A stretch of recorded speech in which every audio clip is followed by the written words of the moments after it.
Hello மக்களே, welcome to Delhi tax. எல்லாருக்கும் happy morning. What an episode அப்படின்ற மாதிரி இந்த ஃப்ரைடே இன்னும் 2 நாள் எபிசோட் கிடையாது அப்படின்றதுக்காக மொத்தமாக ஒரு அழகான ஹாப்பியான எபிசோட் வந்து நமக்கு கொடுத்துருக்காங்க. From the beginning till the end வந்து சூப்பராக இருந்துச்சு இன்னைக்கு எபிசோட். ஸோ ஸ்டார்டிங்கே வந்து பார்த்தீங்கன்னா நேத்திக்கோடைய கண்டினியூட்டி நிவின் அண்ட் யமுனாவுடைய கான்வர்சேஷன், நிவினுடைய டயலாக்ஸ் எல்லாம் வேறு லெவல் ஃபயராக டாப் நாட்சாக இருந்துச்சு. ஆஸ் யூஸ்வல் யமுனாவுடைய அந்த கம்பேரிசன் உங்களுக்கு என்னை விட காவேரி தான் பிடிச்சிருக்கு அப்படின்ற மாதிரி இன்னைக்கு பேசினாங்க. அதுக்கு நிவினுடைய பதிலடி, உன்னை பிடிக்கிற மாதிரி முதல் நீ என்ன பண்ண, என்னை பிளாக்மெயில் பண்ணி கல்யாணம் தானே பண்ணிக்கிட்ட, அதுக்கப்புறமும் என்ன பண்ண அப்படின்னு சொல்லிட்டு அவங்க மேலே இருந்த எல்லா ஃபால்ட்டையும் வந்து இன்றைக்கி அழகாக வந்து சொல்லி காமிச்சாங்க. அது மட்டும் இல்லாமல் இந்த கான்ட்ராக்ட் விஷயம் என்னால் தான் தெரிய வந்துச்சு. இப்போ காவேரி அவளுடைய ஹஸ்பண்டை பிரிஞ்சிருக்கிறதுக்கு ரீசனுமே நான் தான். அந்த கில்ட் ஃபீல்டில் தான் நான் வந்து அவளுக்கு ஏதாவது ஹெல்ப் பண்ணணும்னு நினச்சிட்டு இருக்கேன் அப்படின்னு சொல்லிட்டு யமுனாவுடைய வாயை அடைச்சாரு. அப்போவுமே யமுனா வந்து அவங்களுடைய தவறு உணர்ந்த மாதிரிலாம் அவங்க ஃபேஸ் ரியாக்ஷன் இல்லை. மேபி இப்போதைக்கு கரண்ட்டாக சைலண்டாக இருக்க மாதிரி தான் ஃபீல் ஆச்சு. ஈவன் நான் என்னை விட்டு நீ வந்து அவளுடைய சிஸ்டர் தானே, உன்னால் எப்படி இந்த மாதிரிலாம் யோசிக்க முடியுதுன்னு சொல்லிட்டு வேறு லெவலில் வந்து யமுனாவுடைய வாயை அடிச்சாரு. அப்படியே மனசில் இருந்த பாரமே குறைஞ்சிருச்சுப்பா அப்படின்ற மாதிரி இன்றைக்கி நிவினுக்கு டைலாக்ஸ் எல்லாம் கொடுத்துருந்தாங்க.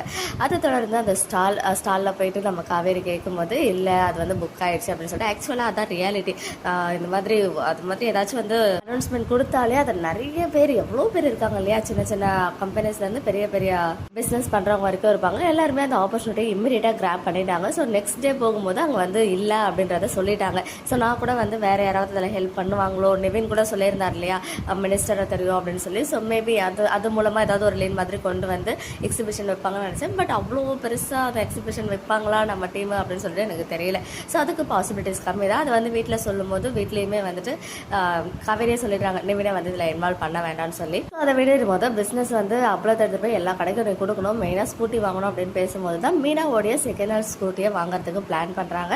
பட் அதுக்குள்ளே எப்படி இந்த ஒயிட் கலர் ஸ்கூட்டி வந்துச்சு அப்படின்றத எல்லாருடைய கொஸ்டினும் உங்களை மாதிரி எனக்கும் அதே தான் மைண்டில் ஓடிட்டு இருக்கு. ஸோ இப்போ வந்து டவுட் கிளியர் ஆயிடுச்சு இல்லையா, அந்த ரெட் கலர் ஸ்கூட்டி வந்து அப்கமிங்கில் வாங்க போகிறாங்க. மீனா அவங்க ஃப்ரெண்ட் இருக்காங்களே அவங்க கிட்டே. ஸோ பணம் கூட வந்து அப்புறமா கொடுத்துக்கலாம் அப்படின்ற மாதிரி காவேரி சொல்லியிருந்தாங்க. நேற்றுக்கே நிறைய பேர் சொல்லியிருந்தீங்க இல்லை சிஸ்டர் ஸ்கூட்டி வந்து ஸ்லோவாக டிரைவ் பண்ணலாம் ப்ரெக்னன்சி டைம்னு சொல்லி. பட் நம்ம மேடம் வந்து ஸ்லோவாக போகிற மாதிரியும் காட்டில் ஃபாஸ்ட்டாக போகிற மாதிரி காட்டில் நார்மலாக போயிட்டு இருக்காங்க. ஸோ அப்கமிங்கில் மேட்சிங்காக ரெட் கலர் ஸ்கூட்டி வரப்போகுது. ஸோ நீ இன்றி நானா அப்படின்னு சொல்லிட்டு நம்ம ஈபி போட்ட போஸ்ட்டுக்கு இப்போ மீனிங் வந்து புரிஞ்சிருச்சு.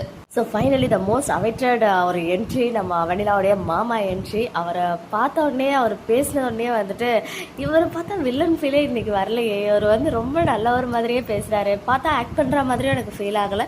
மனசார சொன்ன மாதிரி தான் இருந்துச்சு. பிகாஸ் என்னுடைய அக்கா பொண்ணு ஃபேமிலியே வந்து இறந்துட்டாங்க அப்படின்னு நினைக்கும் போது எங்கள் அக்கா பொண்ணு மட்டும் இருக்கிறது எங்கள் அக்காவே திருப்பி கிடைச்ச மாதிரி இருக்குது. அது மட்டும் இல்லாமல் எங்கள் அக்கா தான் என்ன வளர்த்தாங்க, இப்போது அது வந்து எனக்கு ஒரு குடுப்பனையாக பார்க்குறேன். அவங்க பொண்ணை நான் வந்து பார்த்துக்கிறதுக்கு நானே வந்து ஒரு நல்ல இடத்துல கல்யாணம் பண்ணி வச்சிடுறேன், உங்களை மாதிரி மனசுல யாருக்கு வரும் அப்படின்னு சொல்லிட்டு விஜய் வந்து செம்மையா பாராட்டுறாரு. மனசுக்குள்ள வேற எதையாவது வச்சுட்டு ட்ராமா பண்றாரா இல்லை நிஜமாவே அவரோட நேச்சரே நல்ல நேச்சராக தான் இப்போதைக்கு இருக்கு. இன் ஃபியூச்சர்ல வில்லன்ஸ் பர்டிகுலராக பசுபதி எல்லாம் போயிட்டு ஏதாவது வேலையை பார்த்து ஈவன் வெண்ணிலாவோடைய அந்த மனசு இப்போ வேற மாதிரி இருக்கு இல்லையா, ஒரு மாதிரி அடமெண்டா விஜய் தான் வேணும் அப்படின்ற ஒரு மைண்ட் செட்ல இருக்காங்க இல்லையா. ஸோ அதையெல்லாம் பார்த்துட்டு அப்புறம் இவர் மனசு மாறுற மாதிரி இவரை வில்லனா டர்ன் பண்ண போறாங்களா அப்படின்றது அங்கே பெரிய ட்விஸ்டா இருக்க போகுது. பட் எனிவேஸ் இன்னைக்கு பொறுத்த வரைக்கும் அவர் நல்லவராக தான் காமிச்சிருக்காங்க. எனக்குமே நல்லவராக தான் தோணுது. மேபி அது ஆக்டிங்காக இருந்தால் ஃபியூச்சரில் நமக்கு காட்டலாம். ஸோ ஃபைனலி அந்த பிளிஸ்ஃபுல்லான பியூட்டிஃபுல்லான மொமெண்ட்டுக்கு வரலாம். விஜய் வந்து காவேரிக்கு கால் பண்ணுறாரு. ஃபஸ்ட்டு ஆடியோ கால்லேயே வந்து நம்ம அவங்க ஒய்ஃப் வந்து சிரிக்கிறது தெரிஞ்சிடுச்சு. எஸ், வெண்ணிலாவுடைய மாமா கிடச்சிட்டாரு. மாமா கிட்ட எல்லாத்தையும் சொல்லிட்டேன். ஸோ நம்ம வந்து நீ ஹாப்பி தானே காவேரி அப்படின்னு சொல்லி நம்ம வந்து சேர்ந்து வாழ போகிறோம் அப்படின்னு சொன்னதுமே காவேரி ஃபேஸில் அவ்வளோ ஒரு ஸ்மைலு. இம்மிடியேட்டாக காலை கட் பண்ணிவிட்டு வீடியோ கால் வந்து அந்த ஒரு செகண்டில் பார்த்தீங்கன்னா மேடம் வந்து ஐயோ வீடியோ கால் வந்துச்சு அப்படின்னு சொல்லிட்டு ஃபேஸில் அதை டச்சப் எல்லாம் பண்ணி அப்படியே வீடியோ கால், அதையுமே விஜய் கண்டுபிடிச்சாரு. என்ன குட்டியாக ஒரு டச்சப் பண்ணீங்க போல அப்படின்னு சொல்லி. ஸோ இன்னும் அவங்க ஒய்ஃப் வந்து ப்ரெக்னெண்ட்டாக இருக்கிற விஷயம்லாம் தெரியல. அப்பயே வந்து எதுக்கு இந்த வெயிலில் வந்து நீ அலையணும் அப்படின்னு சொல்லிட்டு அவ்வளோ கேரிங்காக அவ்வளோ அழகாக அதை வந்து இன்றைக்கி நமக்கு வந்து விஷுவலாக காமிச்சிருந்தாங்க. அது மட்டும் இல்லாமல் அவங்க பிஸ்னஸை பற்றி, அவருடைய எம்டி பிஸ்னஸ், எங்கள் அப்பளம் பிஸ்னஸை பற்றி, அவங்களுடைய இந்த க்யூட் கான்வர்சேஷன் ஸ்டால் வைக்கிறத பற்றி சொன்னாங்க. நான் வேணா பேசட்டுமான்ற மாதிரி அவர் ஸ்டார்ட் பண்ணும்போது வேண்டாம் அப்படின்னு சொல்லிட்டு காவேரி ஸ்டாப் பண்ணிட்டாங்க. ஃபஸ்ட்டு வெண்ணிலாவுடைய மாமாவை பற்றி சொல்லுங்கள் அப்படின்னு சொல்லி. ஸோ மாமாவை நானே கூப்பிட்டு வரேன், நைட்டுக்குள்ளே அவருக்கு வேலையெல்லாம் முடிஞ்சு நானே கூப்பிட்டு வரேன் அப்படின்னு சொல்லியிருக்காங்க இல்லையா. ஸோ வந்துட்டு புரிஞ்சுட்டா இனிமேல் உங்கள் ஃபேமிலியை சமாளிக்கிறதுல எனக்கு செம்ம ஈஸி. ஏன்னா சாரதாம்மா சொல்கிறதே அந்த பொண்ணு அந்த வீட்டிலே இருக்குல்ல, ஸோ அந்த பொண்ணு அவங்க மாமா வீட்டுக்கு அனுப்பிட்டா பிரச்சனை சால்வ் அப்படின்னு அவங்க நினைப்பாங்க இல்லையா. ஸோ நானே வந்து நாளைக்கு ஒன்று கூட்டிகிட்டு வர போகிறேன்னு செம்ம ஹாப்பியாக இருக்காங்க. ஸோ இவ்வளோ ஹாப்பியான மூமெண்ட்ஸ் கொடுக்குறாங்கன்னா அப்கமிங்கில் ஏதோ பெருசாக ஒரு பாம் இருக்குன்னு அர்த்தம் இல்லையா.